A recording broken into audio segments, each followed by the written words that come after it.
All right, so lockdowns are very much a part of today's news. Are they going to be reimposed? Well, during the first round of state-imposed lockdowns, no car company launched a more public fight to reopen than Tesla. Now, well, as you can see, the stock has now recovered and is up about 75% since the first confirmed U.S. COVID case back in January.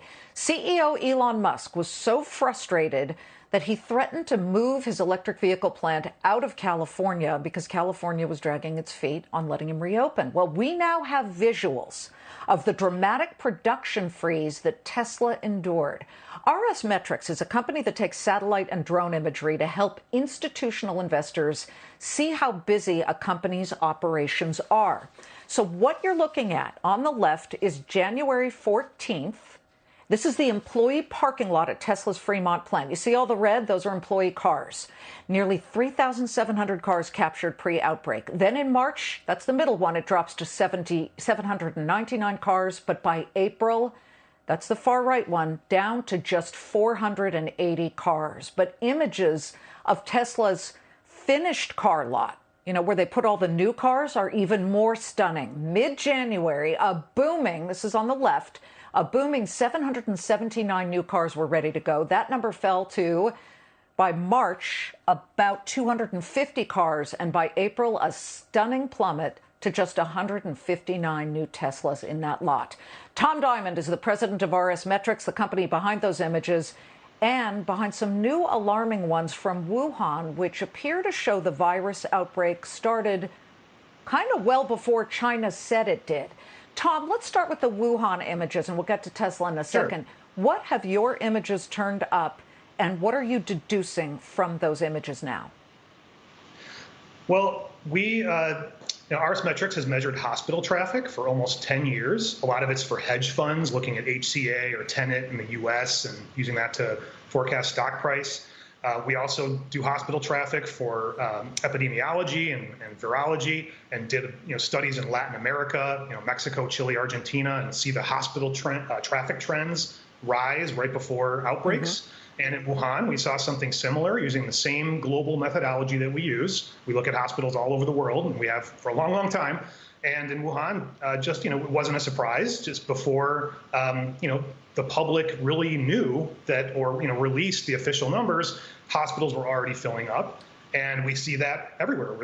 If you look, one of the images that I think you're showing is October 2018 of the hospitals, okay. And if you flip to the next one, you can see an increase in cars there. Okay, hold on. That's 2018. So you can see it's kind of sparse. And now, please, let's flip to 2019 of the exact same lot. And this is Wuhan Hospital. And it's starting to fill up. This is October. Yeah. And, if you look at a time series chart of that hospitals and others there, the 6 total that we looked at, they follow a similar pattern. And it's something that we've seen for, a lot of the other locations that we've seen before. So, again, it wasn't too surprising to us, but, to others that, it looks like it did start a little earlier than people thought. And, now that we're China, let me just interrupt you here. Let me just say that China had indicated that it began in December, but you've got another hospital here, the Zhonggang Hospital of Wuhan University, and that's showing the same thing, 2018. And then we can flip over to the Zhonggang Hospital from 2019, and it's starting to fill up. But again, this is October. So they kind of must have seen something, right? Yes. And, just to, be fair to everybody, even in the U.S., where there's a lot of data and sharing of information, there still is a delay before hospital traffic fills up and people realize that there's some kind of a health issue. It doesn't have to be a virus, it can be anything. And the reason is, the number of cases at a hospital is different than the number of cars in the parking lot. Cars in the parking lot is activity. There's doctors and nurses and emergency vehicles and patients, and that is really what is the signal ahead of these outbreaks. All right. You're also tracking some medical centers in Arizona. Now, tell us what we're going to see here when it comes to the Arizona hospital. So I think the 2 examples that you have there are Valleywise and Banner Thunderbird. They're 2 bigger hospitals in Maricopa County, which has most of the COVID cases right now. And it's just another example, exact same methodology. We just track the number of vehicles at these hospitals. The increases you're seeing there, if you're looking at the images that we're showing here, are all from this year. In Arizona, the most recent outbreak really happened at the end of May and early June. And I think, I don't see it right now, but I think one of the images is from April this year and the other is from June this year. Yep. And you can see it's about a 20% increase in cars there. Yep. And just the one thing I see that. Yeah, the other one, Banner Thunderbird, very similar. And we see the same thing at the other area hospitals there. Also in Washington State, we have data on the VA Puget Sound Hospital, which is also showing an increase and did, kind of before everybody knew that things were happening in Washington. So it's just the point is, though, at one hospital, this is maybe not such a signal, but when you start to see 20 hospitals around you all showing 15, 20, 30% growth, then it's an obvious trend. Yeah. I want to just get to Tesla before we go. Sure. The Tesla new cars, that lot, those pictures were really stunning to me because you start to see an almost immediate emptying out because they had transported out the new ones and there were no assembly lines working. And so we can show you those, and they begin, as I have my papers here, we start to see the actual production in January, where it was pretty jam-packed on the far left.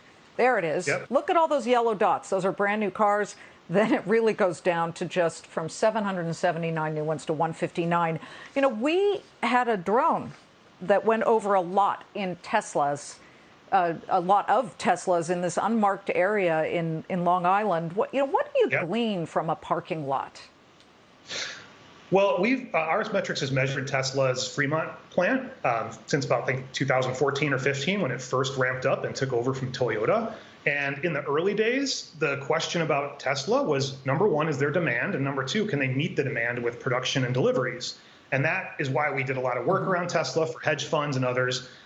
That slowed down for us because last year, Tesla started doing better with their production. They beat estimates fourth quarter last year. But COVID has started it all up again. And now the issue is, can they meet their production targets again and deliveries? And, a parking lot, we not only, the images you see there, all the yellow cars are mixed together, but we actually differentiate the Model S, X, 3, Y, and, show those individually as well. And you can see. You can even do that. Yeah. And what you see is all the data that Ars Metrics provides, it provides a signal. You can use it to try to forecast an exact number, but it's more about a signal about where it's headed. And so, for a long time, this has been, a big piece of how people look at Tesla when they're investing.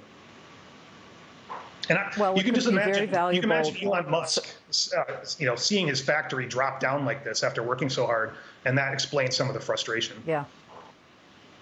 Yeah, but quite a tool that Ars Metrics offers for certainly institutional investors and regular investors as well. Thank you so much. It's great to see you, Tom.